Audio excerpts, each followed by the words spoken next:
You go to Brussels. I was in Brussels a long time ago, 20 years ago. So beautiful. Everything's so beautiful. It's like living in a hellhole right now. There might be a couple of more questions, but do you want to take one more? Would you want to take one more? Go ahead, pick. Well, Go ahead. Please. Again? You're going to give her the same one? No, she's not the same lady. Go ahead. They are sitting side by side. We have a lot of blonde women in Finland. Go ahead. President Trump, if I may. As President Niinistö told, he's been raising the issue. They are sitting side by side. We have a lot of blonde women in Finland. Go ahead. Mr. President Trump, what kind of role do you see as Finland having?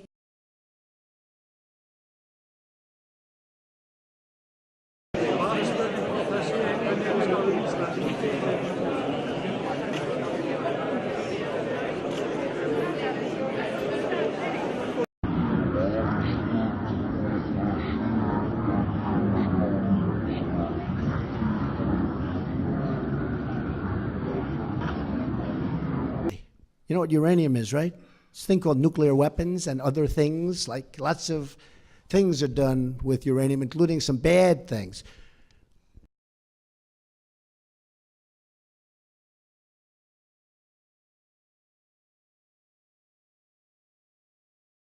For the past 17 years, Obamacare has wreaked havoc on the lives of innocent, hardworking Americans. Donald Trump emerged from church this morning, still deciding on the makeup of his cabinet. And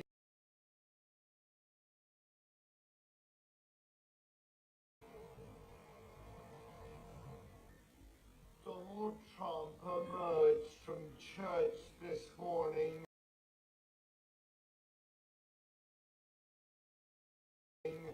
still deciding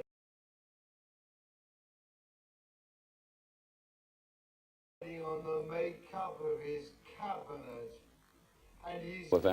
Well, I like the inner cities. I see the inner cities as being sort of a wave of the future now. I think with the problems of fuel and the gasoline shortages and everything else, and the transportation, especially in the major cities such as New York and Los Angeles and Chicago, I see the inner cities as being probably, in terms of a real estate or in a real estate sense, probably the most viable investment. Look at what happened in Paris. Look at what happened last week in California with 14 people dead, other people going to die. They're so badly injured. I mean, we have a real problem. There's a tremendous hatred out there. And what I want to do is find out you can't solve a problem until you find out what's the root cause. And I want to find out what is the problem, what's going on. And it's temporary. I've had so many people call me and say thank you. Now, if you remember, when I did that a week ago, it was like bedlam. All of a sudden, and you watch last night and you see people talking, they're saying, well, Trump has a point. We have to get down to the problem. The people that are friends of mine that called, they said, Donald, you've done us a tremendous service because we do have a problem and we have to find out. Those may have been crank calls. Those may have been crank calls.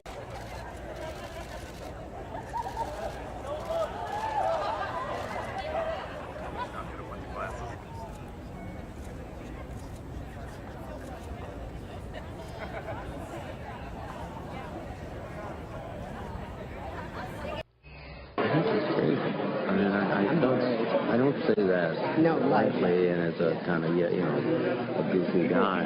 You got Mulvaney saying we're going to put in all sorts of stuff like a border wall. And then you got Munchin saying, oh, no, it's going to be clean. Right. That's what I... We're going to have in September, and, you're going to have crazy people in the House. I mean, had Andrew Jackson been a little bit later, you wouldn't have had the Civil War.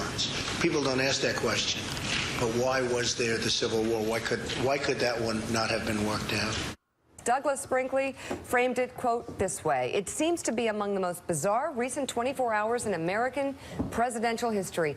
And it was all just surreal, a surreal disarray and a confused mental state from the president.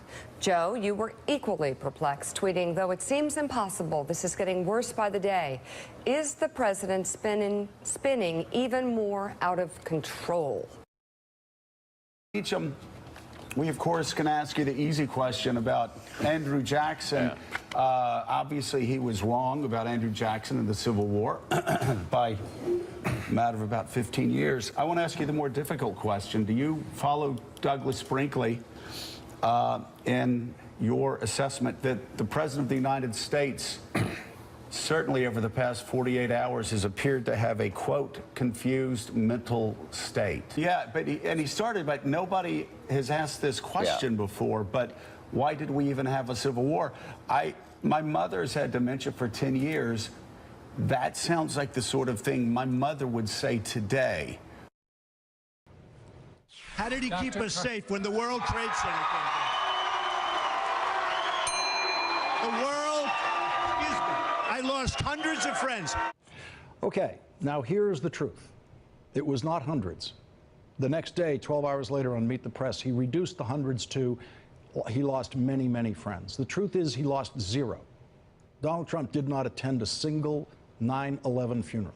He stands there in front of a debate audience, says he lost hundreds of friends of 9/11. The truth is he lost zero. He lost nothing. He suffered nothing on 9/11. What do you call that? What did we just see? Well, it's lying, but there are two pieces to it, I think. One is that he lies because of his sociopathic tendencies that Dr. Gartner was talking about, that he lies in the way anybody who scams people does, that he's trying to sell an idea or a product by telling you something that's untrue. There's that lying. There's also the kind of lying he has that is, in a way, more serious, that he has a loose grip on reality. We can say that because he lies about things which aren't even that important to him, like the Electoral College majority, and he's been told that it's not true, but he keeps doing it. I think what that indicates is that he can't stand an aspect of reality that he doesn't want, so he rejects it.